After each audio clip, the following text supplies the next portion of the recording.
Today at, what are we? 3 p.m. 3, thank you. So, agenda additions and approval. Is there any agenda additions from? None from administration, Mr. Chair. Okay. Anything from the board? Seeing none, I'll get approval. Mr. Clark, thank you. All those in favor? That seems to be carried. Minutes from March 27th, distributed and attached. Everybody got a chance to read? Everybody has any errors or omissions, questions?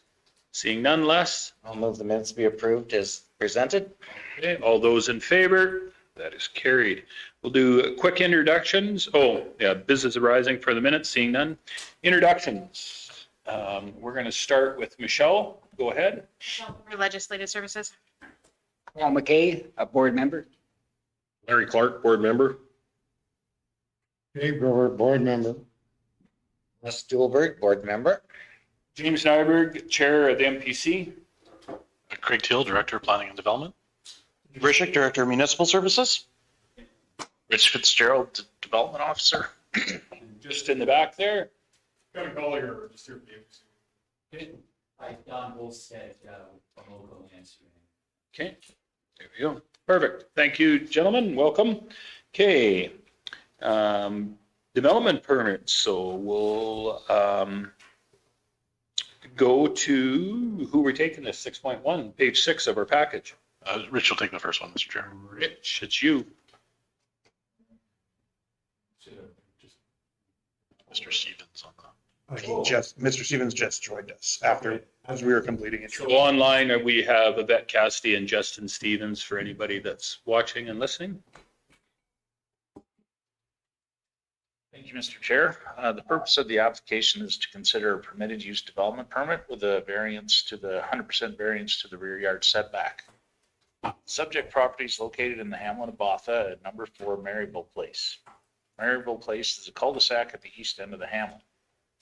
The rear of the subject property borders on a large municipal reserve lot. Side boundaries of the subject parcel border 2 developed lots. The applicant is proposing to construct a 26 by 36 foot ancillary building.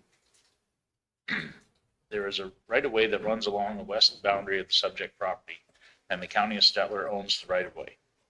Planning staff have confirmed with environmental there are no services in the right-of-way, nor is there any plan to use that right-of-way.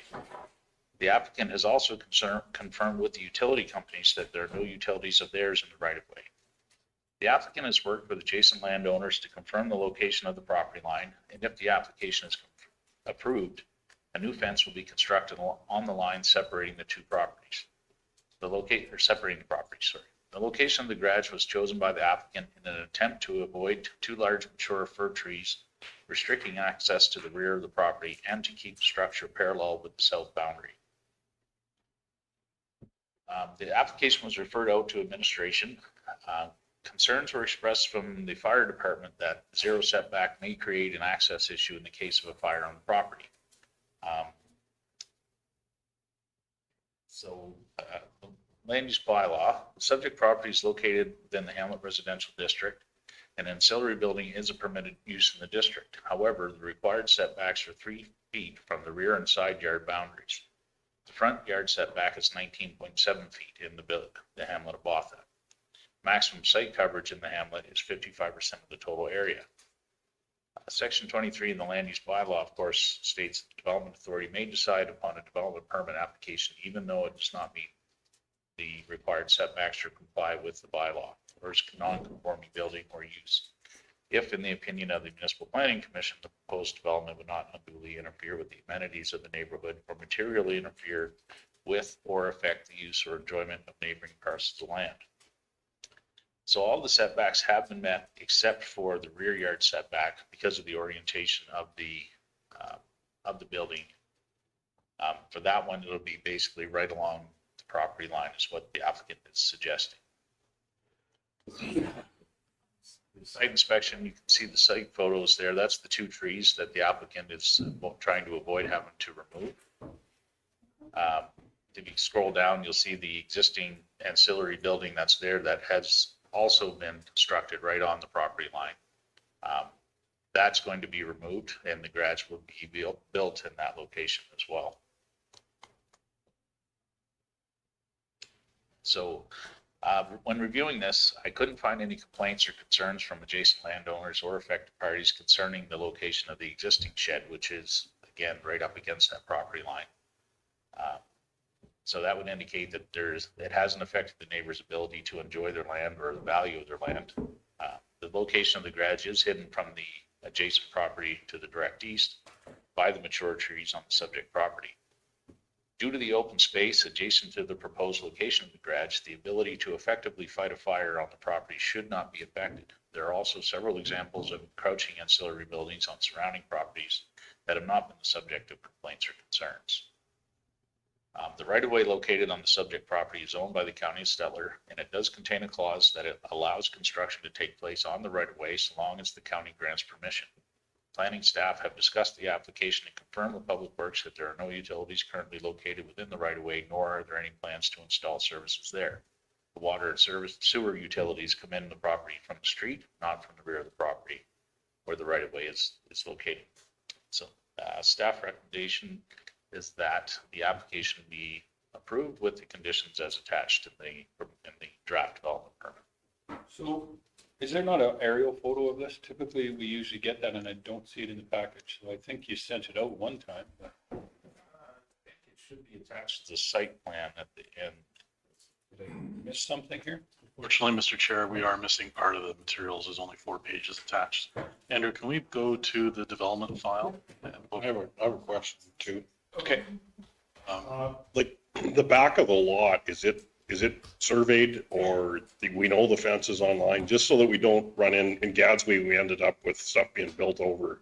So, and maybe I can let the applicant speak to this as well. He did work with the landowners. He was able to find a survey pin.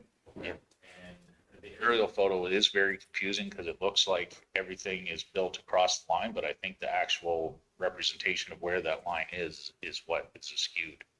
But I'll let Kevin speak to that. It was all one of the first things I did was try to determine the property line, because when I went on the county mapping service, it was obvious that everything within that belt shifted to the east as opposed to where the buildings were actually built. So I was able to locate a pin exactly on my fence line regarding this property. So the west side of my property had a pin location that matched up with the original survey plan from 1978, and then I developed my own property plan based off of that pin. Okay. And you're going to access from the cul-de-sac, not from the backside, right? Correct, cul-de-sac. So I have about 10 and a half feet between the three, and essentially the side of my foundation or the garage, and I can just sweep through. Okay, fair enough. As long as you don't buy a bigger truck with wider windows. No. Okay. Okay, any questions or concerns anymore? Just had one concern from a board member that's not in attendance. He just, I think it probably had been listed here. He was concerned with zero setback. Yeah. And which does concern me too, because, you know, we're taking it right to nothing. Mm-hmm. But in the case such as this, it has been looked at. It has been looked at where the utilities are. They're serviced from the front. There's nothing in the back. This utility right away has been a headache over the years because people have kind of assumed it's more of a back alley than a utility right away or green area. So I will move staff recommendations on this. And my mitigating factor with this one was that it's an open field that it backs onto. If it was onto another lot, I would have more of a concern like Mr. Gender had with that. So go ahead, Mr. Stevens. I hear you're wanting to talk. My question is, the zero setback, is that from the foundation or the eave? And if it's from the foundation, how far over the property line will the eave extend? Well, I guess to clarify the zero setback, I'm trying to look at where the property pin is and compare that to where the property line is shown in the mapping service. So my property pin was found to the west of where the line is determined to be in the county mapping service. So when I applied for the variance, I was trying to use a little bit of caution and saying, well, this is likely going to be a zero setback, even though my plans to build the foundation would be 3 feet away from the fence line, which is where my property pin was. So it's zero setback in theory, but it's gonna be a minimum of 3 feet from the fence to the pin to allow enough room for construction to keep the eaves from being over that side of the property. Does that answer your question, Mr. Stevens? That's perfect. Thank you. And Mr. Risch? Just wanted to expand on the precision of the mapping. So between, of course, we combine a bunch of different layers together. We do try to make it available conveniently. Unfortunately, the data sources and the nature of GIS, and Rich went to many years of school to get into this detail, but at the end of the day, the cadastral layer, the property line layer that we get from land titles in rural areas has up to a 1.5 meter error or margin of error, and the aerials would have similarly probably a 1 to 1.5 meter margin of error as well. So that means if you get up to 3 meters, they're near 10 feet when you're comparing a property line on a map, which is why when we give out these maps, we always say, don't measure from it. Don't compare the property line to that. A survey or a pin found, way better. And I think Mr. Collyer's done his due diligence with that, finding the pin. Go ahead, Les. I'm totally good with this, but I was just going to point out too that the Barrett MR land in behind there, it's just not a narrow piece like a alley or something. It's a big piece. So getting through there isn't going to be any problem if the building were close, and it sounds like the building is going to have a setback anyway. So yeah, no, I'm totally cool. And just, I guess for clarification, in the agenda, it is in the Botha Gadsby ward, and I think this address is Mayville, not Maryville, but anyway, just a couple typos. Okay, we've got that figured out, and we have a motion on the table right now. Is there any questions or more concerns that we have? Seeing none, I'll call the question. All those in favor? Mr. In Stevens? favor. Thank you. There you go. Okay, thank you. No. It was all in favor. Okay, so gentlemen, for a go forward here, we'll go to 7.2, if that's okay with you. I see some nodding of heads.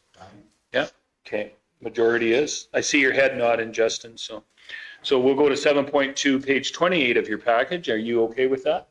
And Mr. Chair, and I'll be. Okay. So probably, yeah, if you could bring up that sketch, and if you just turn it around to, you have to twist it a little, or counterclockwise. It's thinking hard. All those surveyors giving us big piles, Not that one.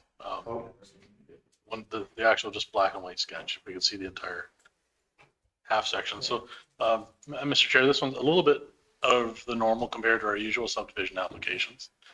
This one involves a half section of land owned by the same property owner, and largely what you're seeing on the surveyor's sketch is the creation of a large number of agricultural parcels. So there's no real intent to create any country residential. It's an issue of rationalizing the property lines relative to the way that the land has been used for cropland or pasture land over the many years. So what you're seeing in some cases, and I'll use the wherever you see the dark text, like in the upper right, lot 1, block 1, that's the new proposed lot. And it goes with the thick black line that goes all the way around it. And then the usual convention is in the kind of dashed or the shadowed text, you see the quarter section label. That's the original parcel. So in that particular example, what you're seeing is we're taking a triangular piece on the north side of Highway 12 that goes into the southwest quarter and adding it to the piece of the southeast that lies north of Highway 12 and creating a single parcel and ignoring the original quarter section boundaries. So that's a bit of a theme. You see the same thing happening in the very lower left of the drawing. So we're down in the southwest, and this time it's a much smaller triangle that goes into the southeast quarter, and that's being added. And what separates some of those fields is the Canadian National Railway, which is the abandoned railway, but that still is legally existing as a strip of land. And if you go further up, you see the Canadian Pacific Railway plan. That is the active railway. And then Highway 12, of course, is well labeled. Highway 11 is along the south boundary, not 21A. And then the curve up to the junction, you can see happening in the lower right, where there's road plans. And then we have a parcel, lot 1 from 1979 coming in, straddling the quarter section boundary with the southeast quarter with the quarter section that lies to the east.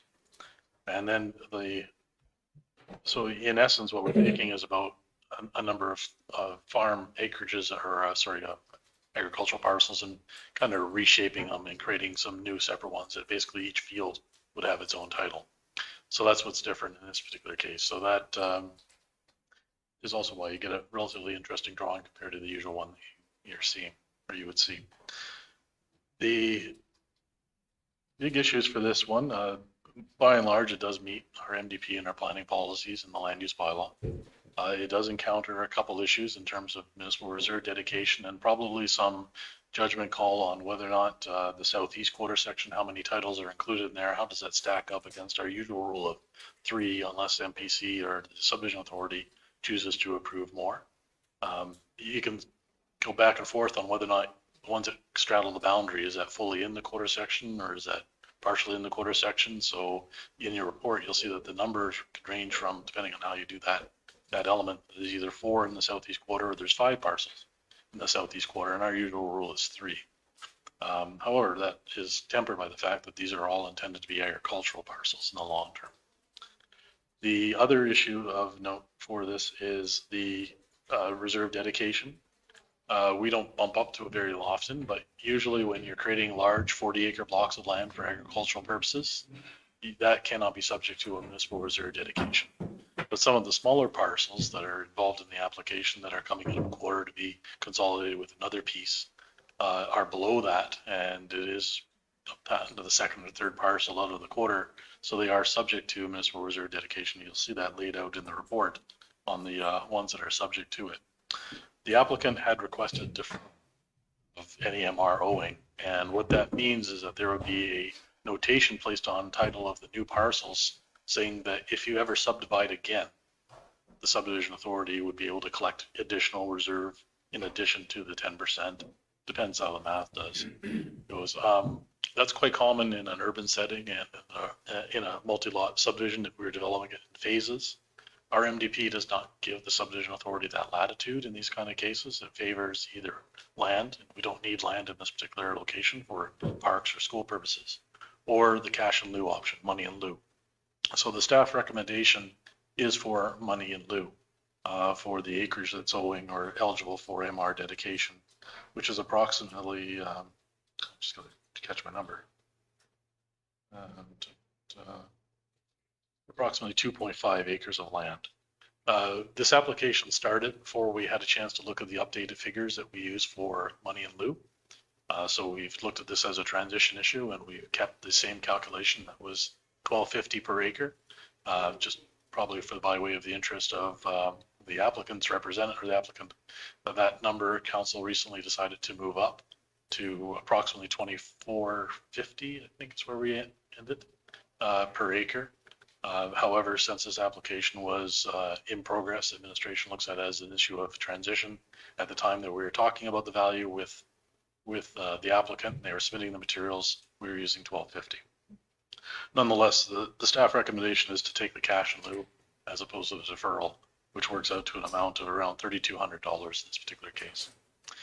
The other interesting item I'll bring to your attention is the Rural Development Fund. So ordinarily we look at that and we say, okay, new parcels being created and above 5 acres or so for what's needed for a farmstead removal, $1,000 an acre for land that's being taken out of agricultural production. We don't have a farmstead involved in here, and we're not creating new acreages, and the intent is all agricultural land. So administration's perspective is the land is remaining in agricultural production, and the Rural Development Fund should not be applied in this particular case. Access and road dedication is largely, we have 2 county-controlled roads on the east end and on the west end. But a good portion of the access to some of these parcels is off the Highway 12 or off Highway 11.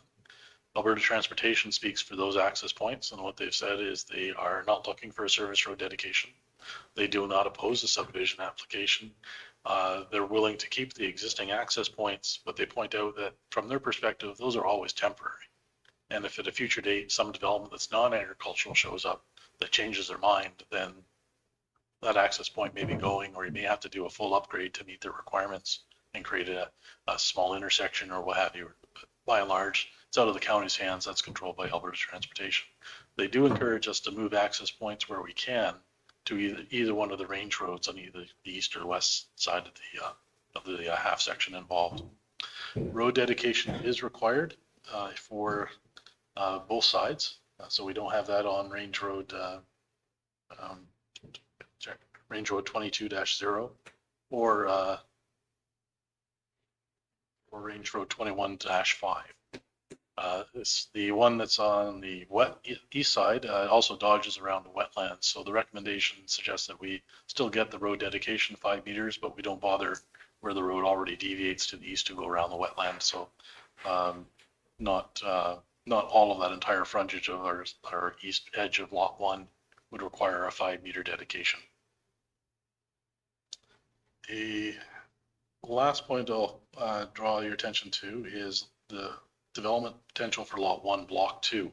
So that's the triangular piece right in the middle, trapped between the railway and Highway 12, north and south, and then kind of on its other side, Highway 11. Even though that's starting as an agricultural parcel, if it's sold and someone wants to put a house there, the question becomes whether or not we can actually fit a house. And the short answer is yes, once you take into account a 75-meter setback from the railway, a 50-meter setback from each of the 2 highways.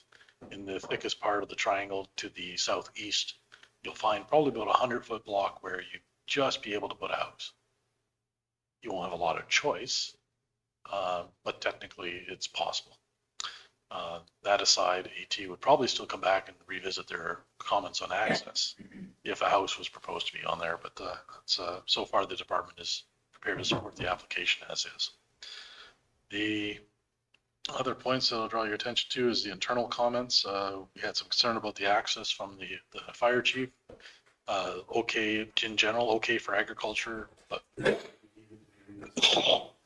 at the time of more intense development, which we've noted also in the report. Director of Operations did get their comments in, albeit after our report was finished, and indicated no objections or concerns. So the recommendation, Mr. Chair, starting on page 34 of your package, is for approval. It is to, I forgot to mention a gas pipeline. That's kind of become a common. We do have a low pressure pipeline cutting through one of the quarter sections that doesn't seem to be having the benefit of a right of way or an easement. So that's why we put on condition number 3. Number 4 and 5 deal with the 2 road acquisitions, one for each side of the range roads and one dodging the wetland. Number 5 is dealing with, 6, dealing with the various access points, some of which need some tree clearing to improve the sight lines a little bit. So that's a normal practice for us to ask the applicant to sign off, and then we'll have our crews on the schedule to come do the clearing. The municipal reserve dedication, our recommendation is cash in lieu. Again, I do want to point out that's not what the applicant asked for, but it is recommended that the 2.581 acres that we feel is owing be paid out on the basis of $1,250 per acre at a cash in lieu contribution of $3,226. ACTO has indicated that they need a right-of-way for a power line along the west side. And that is the extent of the conditions that we're recommending to be attached to this particular application, Mr. Chair. Questions or concerns? I guess mine is, how many parcels are we creating? Right, what do we have right now? Because I am a little bit confused if we can go back to the drawings there. What do we have currently? Do a quick count, Mr. Chair. So if we start in the upper right, so the east side, in the hatched southeast quarter right now is one title, but it consists of 3 parts. The part that's north of Highway 12, the part in between 12 and the railway, and then a portion of the area labeled as Lot 4. Okay. Then we also have in the south part, you see where it says the parcel 3493 MC. That is another parcel that it has its own same title. So that gives us 2 already. Where you see the 6724 LZ, that's a road plan that the province used to create the widening and the realigned section of the Highway 11 where it comes up to meet, and actually it's also the road plan for Highway 12 proper. Then we have Lot 1 Plan 79-20167, which combines a portion of this quarter section that was isolated by that road plan with land to the quarter section to the east to create a parcel that straddles the quarter section boundary. So depending on how you treat that last one, we have at least 2 separate titles of private land within that quarter section. Switching over to the west quarter section, we start with the southwest quarter, and it is a single title that straddles both sides of the Canadian National Railway and also includes a triangular piece that's north of Highway 12. So we only have technically one titled area, but it's often referred to as it would be in 3 different physical parts. Does that help you with your starting point? Is 1 and kind of 2 to 3, depending on your outlook. So 3, and we're going to build. Where we finish is 1, 2, 3, 4, 5. Okay, so I'm down with that. I understand this.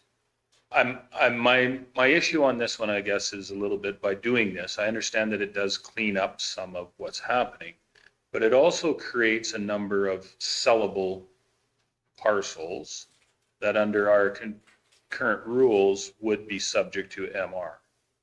So for example, lot 1, block 2 may not go to a house, but it may go to a commercial property. So how would we deal with it if, you know, ABC company comes in and says they want to buy lot 1, block 2, separate title, correct? And they've made a deal. We would be out any MR on that go forward? No. So we have to look at where we actually calculated the MROing. And actually, sorry, I'm saying let's go back and take the list of the parcels that we actually said MR is owing. We put a bullet list in the report.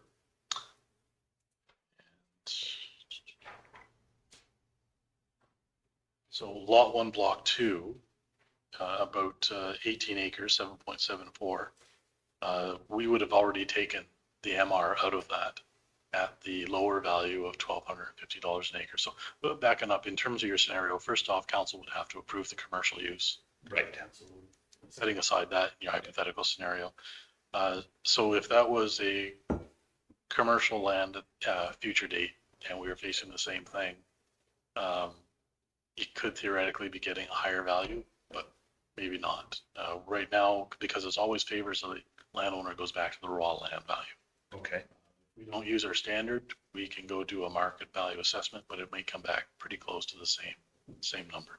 Okay. The possibility of future subdivision of lot 1, block 2 that would trigger our ability to revisit reserve, I think it is remote, just because of the limit of its developability with those setbacks. Even with commercial, it will still have some severe constraints in terms of placement of building. And I think AT would be all over that axis as well, saying you're now doing a full TIA and you now have to build what's probably going to be turning lanes or anything that we want to avoid frustrating the traffic flow on our highway. Fair enough, but I mean, never say never, I guess. Then what about our rural development fund then on lot 1, block 2? Right now, it's intended to be agricultural use. So when we look at the policy, it speaks to new acreages coming out and farmstead removals. And So, but an agricultural parcel. But in all essence, you've created, and we've run into this in the past where somebody has split a parcel in 2, and we've not taken the rural development fund. By all means, they're creating a sellable parcel, right? It's actually saved them money. I'm thinking of property north of town. I'm just wondering how this is different. Lot 1, block 2 it's primed to sell as a you got 28 hectares there that are primed to sell as a residential. Lot 4 would be, this block 2 would be very primed to sell. All of those would be primed to sell as acreages now, go forward. So sometimes when we do that, so even on a raw quarter section, if someone doesn't have a house, they build a house, and we don't collect the rural development fund at that time. But they haven't split it into 2 sections. And this one had, in all intents purposes, that's what they're doing, is they're subdividing 1, 2, 3, 4, 5 properties out of 2 quarter sections. I get it. They're cleaning up some of it. They're consolidating some of it, but they're also making it maybe more sellable, because previously you would have had lot 1, block 1 there would have been a little pie-shaped piece at the top that would not have been sellable. Right? Go ahead, Les. But, I guess the subdivision and isn't really changing anything from what is already existing. I mean, this land is all cut up by the rail and by the highways and roads and everything already. So it's not really taking land out of good production. It's already been taken out in a way, even though it's still used for ag. It's not a pleasure to farm. I don't think such little pieces. So I mean, the damage. It's a pleasure to farm. The damage has sort of been done, is what I'm saying, for Yeah. splitting up good ag land. Yeah. It is small pieces. And that's what it- And so, to me, it's not, if you had no rail and no highways and you made all those pieces, then I totally agree with your line of thoughts, but. No, you're right. I think that's the purpose of our rural development fund, is to stop that. And I think this is a thing. So that makes sense to me. Just had But the Canadian National Railway, is it still the right of way, still there, still the ditches and everything, or that's all farmed in as one piece right now, isn't it? Air photo of the next one down. happened is there was a bunch of bush, and just recently they It's been cleared. they pushed a bunch of the bush down here just recently, but it's been overgrown. That particular rail line It's still a rough. borders my property at home that is running that way. And I mean, it is completely covered over. It was one of the worst abandonments I've seen, because they just walked away, pulled up the rail and nothing was changed. The bed is still there, but no rail. So yeah, it's not prime land by any means. I would thought that it would be cleaned up, but not. I'm going to trust Reeve Clark that in the tree clearing that you've seen, they've stayed on the property owner has stayed on their respective side of the property line. This is an old air photo, obviously. It won't take. They may have cleared out some of the rail lines. I don't blame them. Go ahead. Yes. Yeah, I have no issues with this, and actually, Area Councillor Justin Stevens has no issues with it either. So I would like to make the motion for staff recommendation to approve this application. Counselor, and what part of it, aren't you? No, this one is actually It's all just Counselor Stevens. yeah, he's north of the Highway 11, and that's his. And we don't care what Councillor Stevens says, because he didn't come out today. We cared, Justin. Okay. Any other questions, concerns? Seeing none, I'll call the questions. All those in favor? And Justin? In favor? Then that is carried. Okay, thank you. Thanks for the extensive drawings. We appreciate it. Let's get through that. I appreciate that.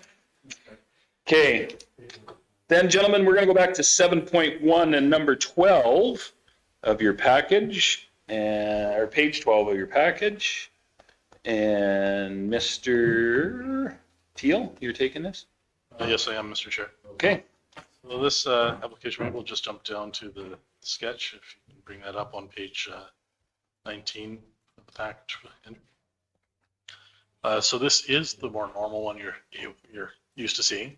So it is a removal of a farmstead, existing house lot and associated buildings out of an unsubdivided quarter section. In this particular case, we're right down on the south edge of our county, and the road, Township Road 34-2, is a shared boundary road with Starland County. So the south half is in their jurisdiction, and kind of the original road allowance, and north is in our jurisdiction. The application is for just a little over 10 acre parcel. Ordinarily, that's really driven by the location and the setback distances required for the open discharge system that's in place. And ordinarily, we would be showing you some of those nice big setback rings on our drawings. But in this case, the applicant has provided an RPR that was done by their surveyor, along with the proposed boundaries that show that the proposed boundaries and distances are creating completely enclose the open discharge point and those setback distances. So the open discharge is just a little bit north of the house, which is kind of like barely make it out a fuzzy photo. So we don't have that many concerns associated with this application. You can see them addressed in the recommendations. But just to point out a few, the Range Road 20-3 on the west side does have multiple access points. One is a little close to the to the intersection, but there's two others, one off the township road, one off the range road, for the remainder to continue to have access. And we also don't have a road widening on that side. So one of the recommendations is for the road dedication to pick up that additional 5 meters along that strip. Township Road 34-2 already has the widening provided, so we don't have to address it in that particular issue. The access off Township Road 34-2 is good in terms of good sight distances in all directions, no brushing required. When we look at the shape of the parcel, one of the concerns was the ability to get into that very southeast corner and continue the loop, the pattern that you can see in the crop going around that little wetland. Some of that is taken out by the setback distance for the open discharge. There's around 61 meters, 200-foot gap that's been left to go across the south of the proposed parcel over the driveway to be able to get into that area for continued agricultural operations. There's another gap between the eastbound of the parcel, boundary of the parcel, and the east side of the quarter section, but that seems to be obstructed by buildings and was in cropland, so that does not seem practical. But given how we approach these, the parties may agree today, they may not agree in the future, so staff are recommending an easement for the benefit of the owner of the remnant to be able to cross the driveway with equipment and then be able to still get access to that southeast corner for continuing agriculture. When it comes to the municipal reserve dedication, this is the first parcel out, so we're not legally able to require reserve, so that waits for future subdivision. For the Rural Development Fund, when we look at the size of the parcel and how much space was needed to capture just the buildings, the driveway, and the yards, we come up short of the 10-acre calculation. So about 6 and a bit acres is accounted for, meaning the remainder is subject to that $1,000 an acre contribution. Fire chief has no concerns with this particular application, and not in a report, came after they submitted. Operations also has no concerns with this application. So the recommendation approval is found on page 16 of the package, and it consists of the first two of the standard ones, get a surveyor's drawing. The second one, settle up your taxes. The third one, the road acquisition agreement along the westbound quarter section boundary at 20-3 is the provision of an easement access over the panhandle driveway for continuing agricultural operations. So with that, Mr. Chair, I'd be happy to answer any questions. These panhandles, after looking at the last one we just looked at in all the different shapes, but these panhandle subdivisions, I don't know why we're just not saying it's got to be clean and that you do a rectangle or a square in the one corner, because there is these access issues. There could be different landowners. How much difference in acre? I know it's probably to stay lower on your acreage in one aspect, but I think we're making some pretty messy looking subdivisions on our quarters. The one that I guess I have concern with this is why the panhandle, why the easement? I mean, it is a pain in the butt, but you have access to the remainder quarter the whole way around. Like, I'm not sure why you would. Go back and revisit that one. Without jumping back out into the county road, going down and then coming back in, not necessarily. So when we look to the north, is that just slough area? Is that what the reason you can't go straight north? to get to the very lower right of the photo, Right there. yeah, that is kind of jammed up with buildings and is smaller compared to the other one. So that one looks like about 100 feet across, whereas the other one is 200 feet across. So, but 100 feet, I mean, you could move a pretty big piece of equipment through there, can you? I don't know. I'm not. I'm with on the keeping them square somehow. And I don't know, like, to the left, when you're looking at the screen, how come they don't cut it there and then just take it right to the borderline? Do you? Well, I can tell you, I believe Clark's answer is harshly there. It's because of the Rural Development Fund. And we're getting a little bit of what we want. The other may be the fact that we're paying more attention to the open discharge setbacks and making, so sometimes those get just plunked down wherever. Clean it up if somebody other person gets the thing, you know. I'm a little hesitant on that whole easement thing. The other question I have is, have we referred this out to our neighbors to the south? We did. We didn't get any comments back. Okay, just as long as that was done. So where are we at on this? Are we, Yeah, Mr. Chairman, Mr. Stevens has his hands up on one. I don't care. Go ahead, Mr. Stevens. Put your hand up. I'm a little bit torn on the oddball shape when you consider that we're trying to prevent removing ag land. I get that it's oddball and it's not very friendly to farm, but at the same point, if people are making efforts to leave as much in ag land as possible, I'm a little bit torn on that topic. Point taken, Mr. Stevens. Thank you. So I think where we're at here, gentlemen, is we haven't really fleshed out a policy change. So to change it midstream would be unfair to this individual. I think what we have in front of us is what we have. But I do think go forward, I think this is for a discussion to change our policy, because we've set out rules for these guys to go by, and to change it midstream may be a little bit unfair to them. So go ahead, Mr. Grover. Move it. And if you're not gonna change the thing, then move it. But I do think, I think there is a valid discussion to be had go forward and a policy discussion level to see that we change it. Because I'm with you, Mr. Clark. I have some concerns on a go forward basis of pretty soon we're going to look like a jigsaw puzzle out there. And maybe it's a case that there's some.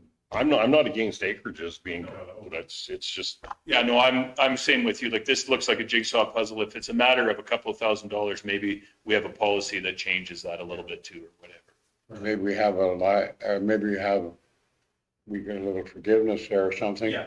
But maybe this is because of the sewer on there too. That's, yeah. No, I don't know this when I'm voting on it, but if it's within policy, I'm voting for it. I'm moving this ahead. Mr. McKay? Yeah, I'm in favor with Larry keeping it a square. That east corner there, if it was within that square, it can always be rented out because it is farmable land, but the way the property line is suggested there, it's going to cut into that. What we may not know, they may have future plans to take that small property and turn it into another second parcel out too, right? We don't know what the intent is, but I think for all fairness, if we're concerned about it, we'll bring it back to a policy discussion. But for now, we have a policy in place that states we go with this. So I'm going to, at that, call the question. All those in favor? I got Paul? In favor. And Mr. Stevens is in favor. So that's carried. One opposed, and that's Mr. McKay. Okay. I do suggest we bring this back and start looking at this, because we've had a few lately coming up like this. So Andrew, would we do that in a policy review for MPC or for council? More specifically, it probably belongs in the MTP review that is scheduled, because this really does come back to the MDP and the Rural Development Fund statements come out of that. So Mr. Clark, you'd like to make the motion that we bring this specific issue up in our MDP review? Yes, that's what the motion. Did you get that, Michelle? Yeah. I already put it on my notes. Okay, then all those in favor? That is carried. Mr. Stevens? In favor. Thank you. That's carried. All right.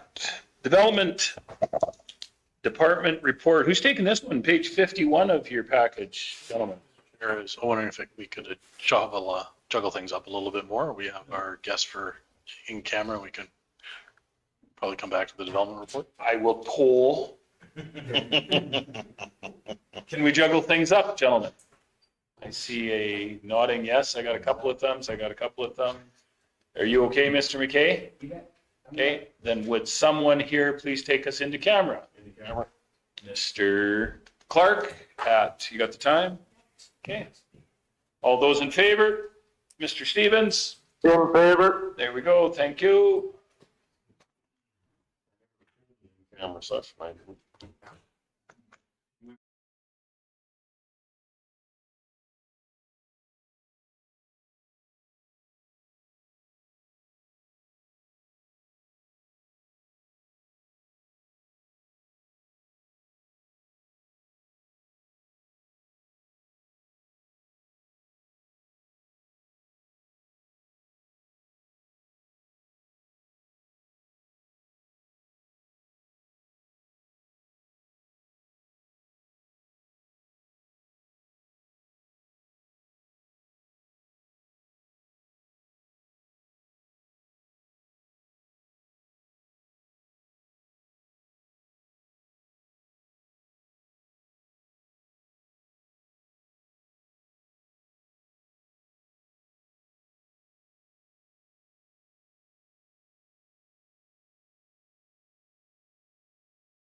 Reports. 8.1, 51 on our package page. Is it Rich? Yeah, I'm going to take the first half. I think Craig's going to take the second half when we get to the subdivision part. So start us off. Thank you, Mr. Chairman. We're doing things a little different with reports. This time we're going to do kind of a quarterly report where we break down not just the number of development permits, but the type of development permits. So you kind of get an idea of where things are. So I got a little bit ahead of myself. I bumped the date to the 17th of April. I should have stuck to the 1st of April, so it would be a true quarterly report, but I guess I got a little excited when I wrote this. As of April 17th, planning staff have processed 26 development permits. These permits can be broken down into the following types of development: residential, commercial, and industrial. There is a fourth group, but we didn't have any in there. That falls like your schools, churches, those kind of things. So everything that we processed so far falls into those three different classes. So you can see the chart there shows the percentage. So 69% of the applications we processed so far are all to do with residential development. 9% were commercial, and 22% were industrial. The trend shows that the residential development so far represents almost 70%, which is pretty much indicative of the way it's been over the last few years. We can further break these numbers down into a detailed analysis. Each of the following charts describes exactly what kind of developments occurred in each development class. So in the residential development, 33% of the applications were for new home construction, 13% were for manufactured homes, wind turbine, power generation, and this is just for private use, 7%. RV as a dwelling unit was 20%. Decks and related type development were 7%, and prefabricated sheds make up 20%. The trend shows that new home construction leads the type of development, followed by manufactured homes, RVs as dwellings, prefab sheds, decks, and finally power generation for private use.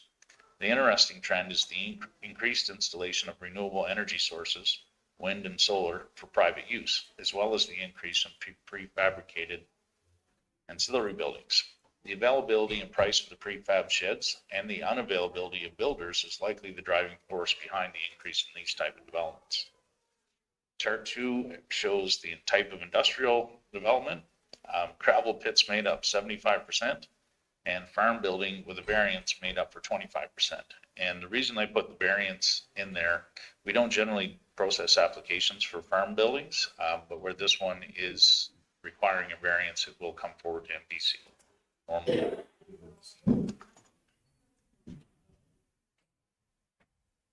Trend in industrial development sees gravel pits making up the majority of the application. These permits are time limited permits and will come in cycles for renewal. We don't already been the farm building. Types of commercial development, third chart.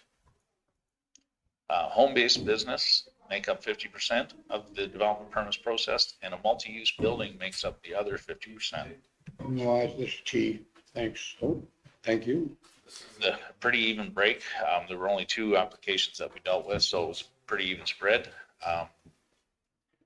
So there's no obvious trend so far in the commercial development sector with an equal amount split between the 2. That concludes my portion of the. So, Mr. Chair, I'll carry on with the subdivision component. So the tail end of the table is the complete table for the 12 applications that we had last year. And then so far, the first quarter of the year, we have just about 6 applications that are in progress pending as of the March 31 cutoff for the first quarter. In the narrative, you can see a little bit of the trends that we can see in that data. It's a relatively small pool. Our timelines are quite respectable in terms of meeting the statutory requirement of 60 days. Once we deem an application complete, that's how long we have to complete or get to a point of a decision. And we're usually in that 30 to 45 day range. We had one person in last year, their application, sometimes it'll happen. They ask us to hold on to it because they've run into issues and it takes longer. And unfortunately, it looks bad in our stats. So that's the 148 that you see in the table. But by and large, we have, very respectable response times on that. You can also see some trends in terms of the nature of the applications. I guess I shouldn't have cranked that open. They're a loud bunch. So we are still largely dealing with farmstead removals and first parcel outs. And you can also see some of the trends in the average size. So in the complete 12 that we had for 2023, we're hitting an average of 11.23.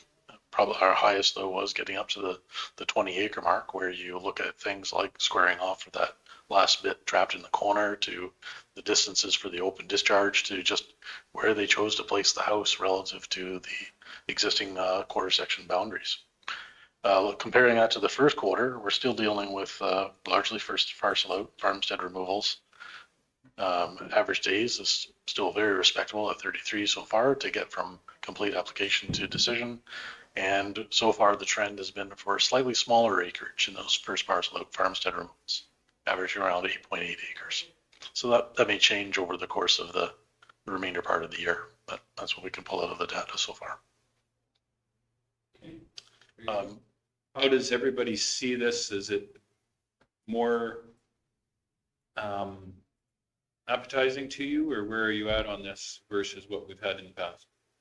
Yeah, I really like the pie graphs or the pie charts. Yeah, I think that's really, and I was kind of surprised in a way that, like, to me, it's not the industry and commercial that I was hoping for, because it's just farm and gravel pits and stuff like that. But I was hoping we could attract more commercial, more industry, but that's on the horizon, I guess. But that sure showed it well. I like that part. I like the idea too, is the days of completion. That makes a big difference. I think that's a tangible, very tangible item that you could show somebody, that when they say, wow, it's hard to do business in the county of Stettler. Well, actually, our average day of completion on a subdivision file is 33 days. That's pretty damn good, right? I mean, sure, there's going to be some that are going to be longer, and there's always the one out factors, and there's some that go a little bit quicker maybe. But if that's our go-to, I mean, you're a month away from having a subdivision. Like, seriously, I think that's a pretty fine. I don't know industry standards, but I'm thinking I'd be okay with that. Reports, we could look, we've set it up to be able to do the same thing for development permits, but right now for this part of the year, it's kind of a small pool. We can also go back to also looking at the values when that kind of pool gets a little bit bigger for maybe the next quarter report. The other thing I forgot to point out is we will still go back to giving you the occasional monthly table that you said you're used to seeing when we're not doing this on a quarterly, so you can see what's happening in your ward. And I can't remember if we had pointed out to you as a group that we've, for the last several months, 6 months or so, we've been using our website to post the notices of all permits, development officer approved and MPC, for people to know what's happening. And you can click on the link on the website and go take a look at the permit directly if you wish. So that is available on our front page. There's a tab for, what do we call it? It's recent development approval, something to that effect. Yeah. Michelle, you may remember the name of that tab. That's actually a really good one too for the general public. So when the trailer goes in, on your way home, you can see it and, oh, that's been approved. Yeah, if you pull it up, it's just approved development permits. It's a little picture of a. That's a relatively, all development permits won't be kept up there, but we're going to try to keep a pattern that once it's up, it's going to be up there maybe on a 3 month, 4 months. By month 5, it may have been rotated out as the new content comes on. So that's another means. If you're just interested in seeing what's happening about the county or in your ward, you can, if that's more convenient, just pop in and take a look at that too. Sorry, was it? Approved development permits. It's on the front page on one of our hot links. There you go. Actually, it's one of the banner bars that are switched right across, right beside the press releases if you're used to going to see that. Okay, any questions for this? Can I get a thank you? Received for information from Mr. Clark. All those in favor? Mr. Stevens? In favor? Thank you. Okay. Request for decision, Red Deer County subdivision referral, page 58 of our package. Mr. Chair, this is, our neighbor has just a subdivision application for our comments. It is within 1 mile of our side of the Red Deer River. Actually, depending on one quarter section, there may be a little bit of one of our quarters that's on the other side of the river. So that makes it a little bit interesting, more so in the lay of the land than the application. The application is just for a first parcel out. I don't see any issues and concerns, especially we don't have shared infrastructure and it's separated by the river and an entire ravine valley for us. So the recommendation is to communicate back to Red Deer County. Thank you for the opportunity, and we have no concerns and objections. Over. I'll give you that motion. All those in favor? That is carried. Thank you. Next In up, favor. thank you. Sorry, Justin, I missed you there. Old business, anything? We did our in-camera. The next meeting, the May of the 22nd. Everybody's good with that in our calendars? Okay. Mr. McKay? You bet. Yes, I'm good. Oh, adjourn it. Been quiet. That's why I was looking for you. All those in favor?